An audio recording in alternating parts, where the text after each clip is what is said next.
Audio Jungle. Audio Jungle. Topik kita hari ini adalah keindahan. Apa keindahan itu? Keindahan itu sama dengan keelokan, kecantikan, lalu kenyamanan, kedamaian, kebahagiaan. Ada keindahan alam. Keindahan alam itu membuat orang nyaman setelah dia melihat bahwa keindahan itu elok banget, bagus banget ya, nyaman aku di sini, tenang rasanya, damai aku, semua pikiran itu, stres, depresi hilang setelah saya lihat alam yang seperti ini. Beda alam ini, nggak seperti di tempat yang lain. Lalu dia damai di situ. Maka anak-anak sering menyebut healing untuk kenyamanan. Lalu terakhir dari sebuah keindahan itu kebahagiaan. Jadi orang bahagia itu ketika dia menikmati keindahan. Ada keindahan alam, keindahan yang terbentuk tanpa sentuhan manusia secara alamiah. Alam semesta yang membentuk, Allah yang membentuk, menjadi sebuah keindahan yang membangun kedamaian orang, kebahagiaan. Lalu ada keindahan seni, arts. Keindahan seni itu keindahan yang muncul dari sentuhan manusia, ya kan? Sentuhan manusia yang disusun secara terpadu berdasarkan ide, gagasan yang unik. Lalu ada keindahan ucapan. Nah, keindahan ucapan itu juga bisa membuat orang damai, bahagia. Anda dengarkan orang ketika pengajian, ketika ceramah, ketika kuliah, ketika orasi orang, kita bisa merasa damai begitu. Damai. Dan kita bahagia dengan ucapan-ucapan itu. Itu keindahan linguistik. Keindahan orasi linguistik. Lalu ada keindahan gerak, ya, gerak yang dilakukan oleh orang yang membuat kita itu nyaman dengan gerakannya itu, enak dilihat itu. Nah sekarang apa unsur keindahan? Pasti keindahan punya unsur, estetika punya unsur. Unsur pembangun keindahan itu yang pertama adalah kohesi. Kohesi itu artinya ada unsur-unsur yang ada di situ. Contoh, ketika Anda di ruang tamu rumahmu, berantakan kan, meja, kursinya di atas meja, lalu potnya terguling, lalu taplaknya itu nyantol, ada kotoran dan sebagainya, itu memunculkan lawan dari keindahan menurutmu. Kamu jadi buram, nggak enak, sumpek, stres, bahkan bisa jadi nggak bahagia karena lihat seperti itu. Lalu Anda susun keindahan itu. Mengapa disusun? Karena satu ada kohesi, ada unsurnya. Di situ ada kursi, ada meja, ada taplak, ada pot, ya kan? Ada figura. Itu unsur-unsur. Itulah kohesi. Nah, ketika ada unsur, maka unsur itu kamu padukan. Oh, kalau meja harus dekatkan dengan kursi. Meja ini bagus kalau taplak yang nyantol tadi dibuka. Nah, itulah unsur kedua, yaitu koherensi. Dia koheren, artinya perpaduan antara kursi dengan meja, dengan taplak, dengan pot, dengan figura, itu terjadi dengan bagus. Nah, kamu menjadi nyaman. Tapi belum juga bagus. Koherensi saja belum bagus. Yang ketiga unsurnya adalah terjadi keseimbangan. Posisi kursi dengan meja itu imbang. Nah, ini kursinya ada di kanan, mejanya juga di kanan. Tidak terjadi keseimbangan meskipun ada integrated atau koherensi, kepaduan. Jadi yang ketiga adalah terjadi keseimbangan. Wajah seseorang itu kan punya kohesi, mata, hidung, mulut, alis, telinga, pipi, tai lalat, atau apa gitu ya. Dan dia koheren, artinya mata punya kaitan dengan hidung, punya kaitan dengan mulut, punya kaitan dengan alis, itu koheren. Nah, setelah koheren, terjadilah keseimbangan. Mata ini seimbang dengan kanan. Alis kiri seimbang dengan alis kanan. Mata ini seimbang dengan hidung. Mulut ini seimbang dengan jaraknya hidung. Maka terjadi keindahan. Coba kalau mata kirinya kecil, mata kanannya gede. Timbilan atau apa begitu ya, gede. Itu tidak terjadi keindahan meskipun koheren. Bayangkan coba alisnya yang kiri tepat, yang kanan itu alisnya di atasnya. Sehingga kanan nggak ada alis. Tidak terjadi keindahan karena tidak imbang. Akibat logika umum, konvensi yang kita rasakan bahwa alis itu ya harus sejajar. Ya, bayangkan mata ada di kiri, pas, mata yang kanan itu ada di bawah bibir. Bisa nggak Anda membayangkan mata kiri tetap, mata kanan di bawah bibir? Adakah keindahan? Tidak ada. Mengapa? Karena logika umummu, konvensimu, keseimbangan wajah itu ya seperti itu. Ya kan? Nah, lalu yang keempat, keindahan itu didukung oleh keunikan. Unik. Jadi ada aksentuasinya. Unik. Yang bisa memberikan kekuatan sebuah keindahan.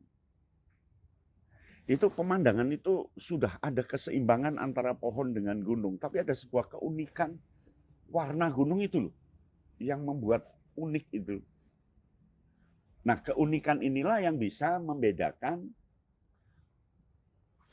pemandangan satu dengan yang lain. Keindahan satu dengan keindahan yang lain. Oke. Siapa orang yang paling ganteng di Indonesia? Artis. Siapa? Ayahmu? Oke, ayahmu ya. Kira-kira ayahmu dibandingkan dengan ayahnya si siapa? Rahel? Jenengmu?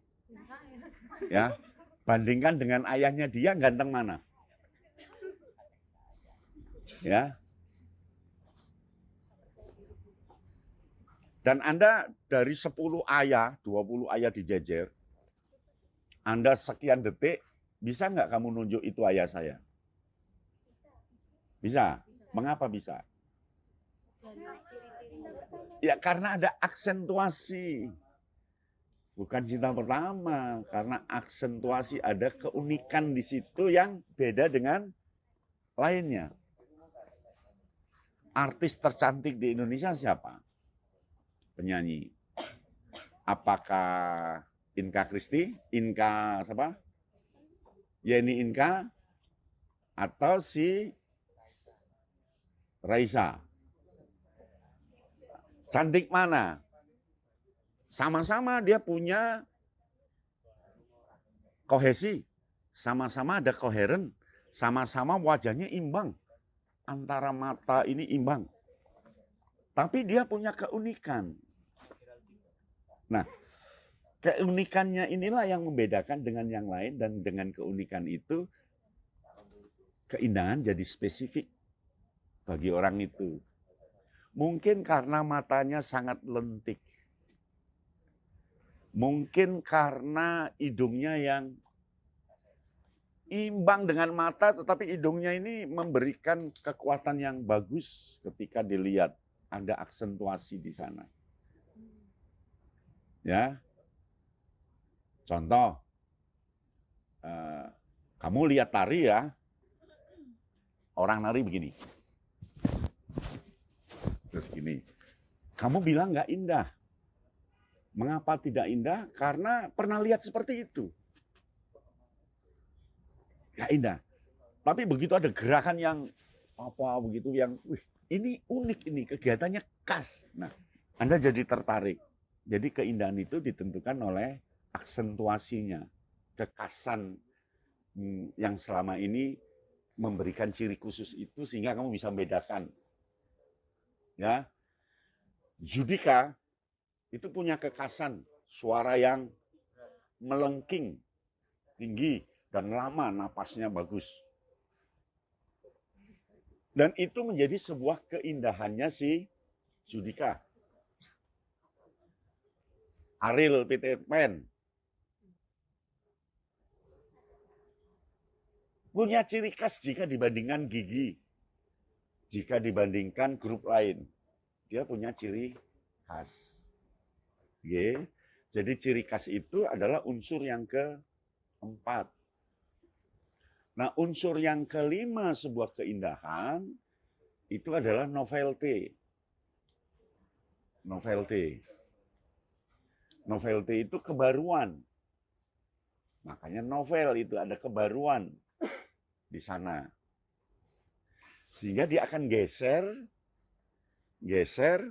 yang sudah bagus. Mama nanti Judika suaranya melengking.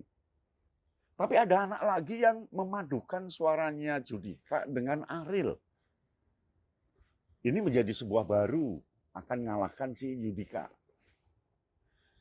Jadi unsur keindahan yang kelima adalah novelty. Nah, unsur keindahan yang keenam, yang paling tinggi, dia adalah kebertahanan atau keabadian. Nah, keabadian inilah dalam karya sastra namanya kanon. Sastra kanon. Sastra original yang dikenal sepanjang masa sampai pada cucumu nanti, sampai cicitmu nanti, itu dikenal. Itu namanya kanon. Contohnya Mahabharata, Ramayana, Sophia, Romeo dan Juliet, kisah cinta abadi, Laila dan Majnun, lalu sampai Ingtai, ya, Pronocitro, ya, Pronojiwo, dan sebagainya lah, itu perpaduan seperti itu. Tapi itu kanon di atas. Tapi ada keindahan yang receh, picis. Picis itu uang receh. Picis. Maka ada namanya sastra picisan, roman picisan. Roman picisan itu adalah roman kodian. Artinya keindahan itu ada di tempat ini, ditiru di sini, ditiru di sini, ditiru di sini. Jadi hal yang ya seperti itu. Namanya roman picisan. Ngelirik sama ngelirik, di becak, jatuh cinta, menikah, bahagia. Tasnya jatuh, diambilkan, kemudian ada hati, rasa terima kasih diambilkan, sana juga punya hati, menikah, bahagia. Ngantarkan pulang kerja, kemudian omong-omong-omong, jatuh cinta, bahagia. Itu roman picisan. Jadi roman picisan itu roman yang sangat receh. Nah, yang di tengah ini yang namanya populer. Populer, dia indah, baru, dan tapi tidak punya unsur keabadian. Karena baru, disusul yang baru, ini ganti. Ojo dibandingke terkenal ya, punya unsur kebaruan kan, tapi kalah dengan rungkat. Ojo dibandingke turun, kalah dengan rungkat. Rungkat Jaya kalah dengan nemen, ya kan? Ngomong jalukmu piye, ya kan? Ini. Nah, itu yang namanya populer. Tapi populer ini akan cepat ke kanon apabila karya populer ini terus dikenal sepanjang masa. Dikenang terus lagu itu, novel itu terus di ini. Itu jadinya nanti kanon. Animal Farm, kanon, 70 tahun. Masih dikenal sampai sekarang dan itu bahan apresiasi sedunia, mahasiswa sastra di dunia menikmati novel itu. Ya, menikmati novel itu. Nah, kemudian supaya mudah memahami ciri khas aksentuasi tadi, taruh saja unsur kohesi sudahlah pasti punya. Unsur di atasnya kohesi apa? Koherensi sudah terjadi.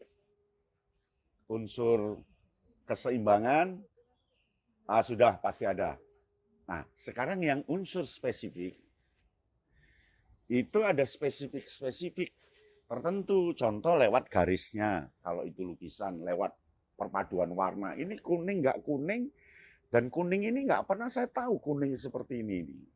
Ini waduh, indah bagi saya kuningnya ini. Oh, hitamnya ini beda ini. Itu kekhasan.